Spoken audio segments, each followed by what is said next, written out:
શું તમને અહીંયા શું તકલીફ છે અને તમે શાના માટે અહીંયા આવ્યા? મારું નામ બીના મોદી છે.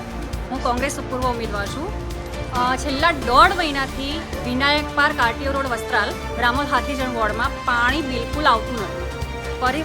પરિસ્થિતિ એટલી ખરાબ છે કે સગર્ભા જે મહિલા છે એને આજે એડમિટ કરવાનો વારો આવ્યો છે. જે સિનિયર સિટીઝન છે એ પણ બીમાર પડી ગયા છે. ગરમીમાં પાણી નથી આવતું. જ્યારે આ લોકો કમ્પ્લેન કરવા જાય છે, અરજીઓ જમા કરાવવા જાય છે, તો આપણા રામોલ હાથીજણ વોર્ડના અધિકારીઓ અમને ધક્કા ખવડાવે છે. ઘડીકમાં કે વિરાટનગરે જાઓ, ઘડીકમાં કે અમને બજેટ આપો, ઘડીકમાં કહે છે તમે એક કામ કરો, ફરીથી અરજી લખીને આપો.